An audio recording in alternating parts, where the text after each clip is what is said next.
This is CFB 900. Each and every week, Bobby and I are going to be bringing you our best bets, market reads, and edges, all of college football to help you find winning wagers in 900 seconds or less.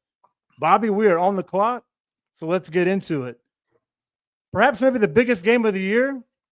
Definitely a lot of talent on the field, and both two young quarterbacks looking to prove their point and make their mark.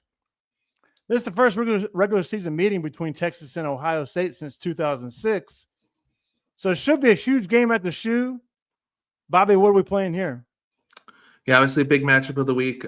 Texas obviously comes in atop of both popularity polls, led by Arch Manning. Both teams obviously have two very highly touted quarterbacks with Julian Sayin and the aforementioned Arch Manning. Texas, ton of turnover at receiver, O-line, some concerns there for me there. Ohio State loses its entire defensive front, basically. And in what I mind, a huge downgrade at both coordinators. Most of the summer, this line has flirted around Ohio State in the -3 range. We've recently seen those get taken completely out of the market recently. And I know a service as well released under when it was around 50, taking it down to, I know it's 47, 47 and a half, 48 in various spots throughout the market right now. In my opinion, that has moved plenty and not worth a bet now. For me, technically, I do make Ohio State 3 in the game. However, I think with the questions and changes on both teams, I don't want to play it pregame. Really, I think it's one of those games where you take Texas on on the money line if you like them, or maybe like some small like -2.5 or something, get a little plus price. Or if you like Ohio State, maybe do the same, lay 3.5, something like that. But as I said here, nothing for me here pregame. Battle of the Tigers, LSU at Clemson. This game opened Clemson -3. Has ticked up as high as 4.5 with the false Garrett Nussmeier injury. Now back down to 4. Total currently sitting at 57.5. Bobby, what are we thinking about this game?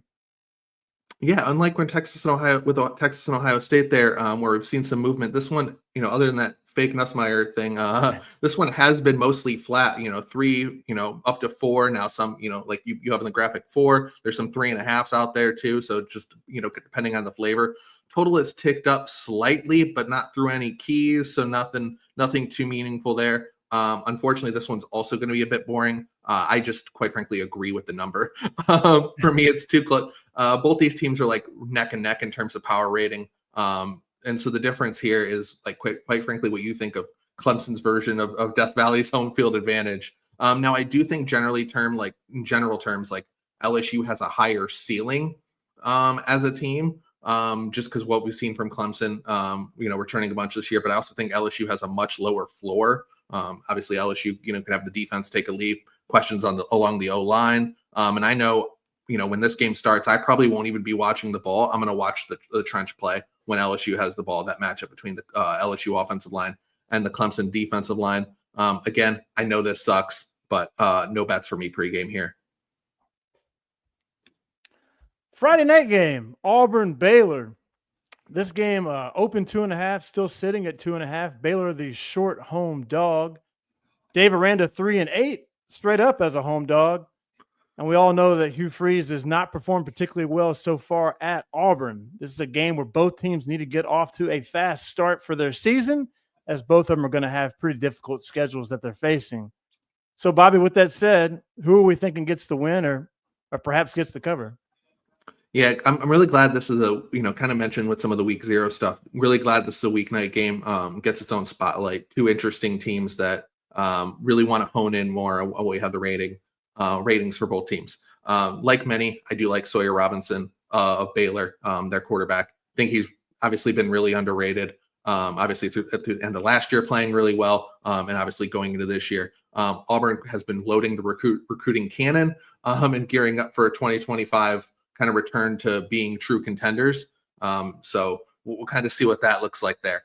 We have seen in terms of the market 2 conflicting services on that. I know I think the Blue Horseshoe released Baylor plus 2.5. Right. Still surprised he didn't try to get a 3 there, but whatever. And we've seen another service lay a cheap Auburn money line.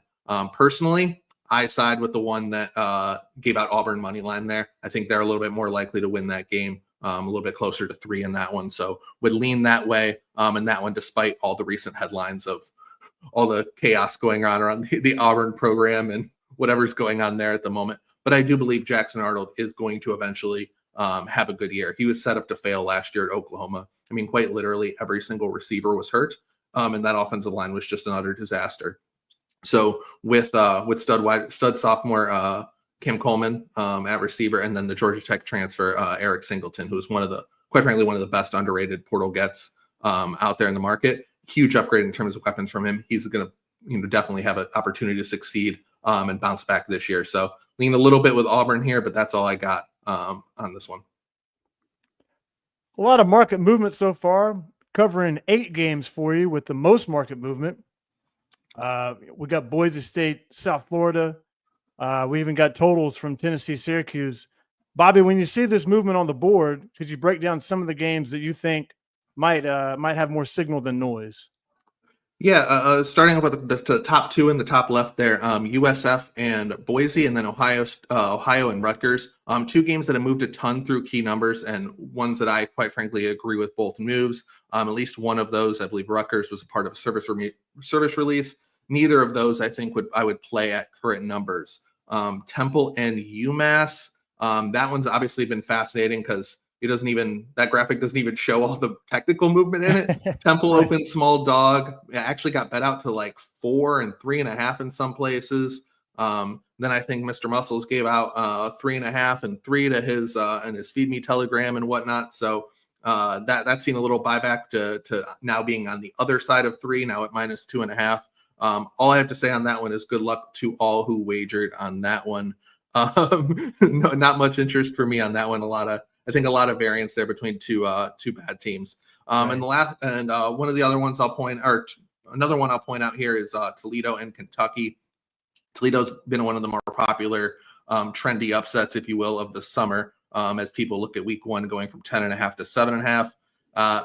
I can see it, and by no means do I think Kentucky is good, but I think it's getting to the point now where you have to really start considering being the buyback on the Wildcats instead of continuing the steam with Toledo here. And the last one I'll point out here, Syracuse and Tennessee. This total's just been smoked all summer. Again, another one that was a part of a service release, obviously downgrade at QB from both teams. Roster turnover. I think it's thin now and it's not widely available, but if you find a 51, I still think that's playable for a few bucks. But yeah, that's what I got for these ones. Gotcha. We'll touch briefly on a week 1 best bet we gave out on Wednesday's show. We still like Washington, Bobby. Anything less than 3 touchdowns? Yep, still like it 3 touchdowns, and it's mostly still available right now. Still down on Colorado State. The coaching and quarterback there, and really high on Desmond Williams, the quarterback and at Washington. So I make the number actually well on the other side of 21. It's still my biggest market discrepancy to what it is now. So still like it above 3 touchdowns, and looking forward to that one as well. Finally, as we round out today's show, we're going to play a total in this one for our best bet.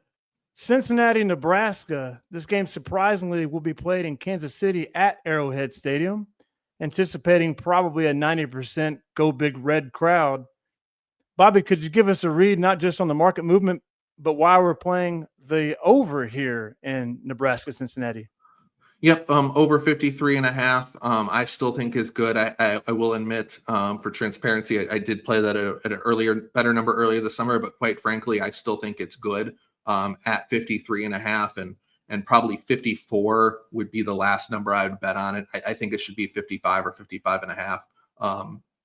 But I like Sorsby, the quarterback of Cincinnati. And then obviously when you look at Nebraska, I like the Dana Holgerson, who got some time at the end of the year last year with Nebraska after they fired Scott Satterfield, a terrible offensive coordinator, but now he has the full offseason with Raiola. I think that's going to be really good. They brought in some good receivers as well. But the big thing for me here is Nebraska lost defensive coordinator Tony White to Florida State, and I'm really concerned about them on the D-line. I think both teams can score here quite a bit. I think Nebraska is going to be a very much so an over team throughout this entire season.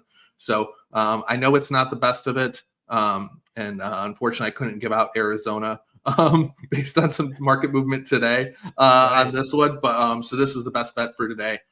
We will go with Nebraska and Cincinnati over the posted total of 53.5. Awesome. Well, thank you so much, Bobby. That wraps up our week 1 preview and best bet show for today, Sunday. But please join us on Wednesday as we go live again, talking more about week 1, especially the Sunday games that we have coming up and the Monday night game at TCU, North Carolina. You can follow Bobby at BobbyDigital2 on Twitter. You can follow myself at CoreyBetsX on Twitter. And you can follow the show at CFB900. So thank you guys so much. We'll see you guys Wednesday. Adios.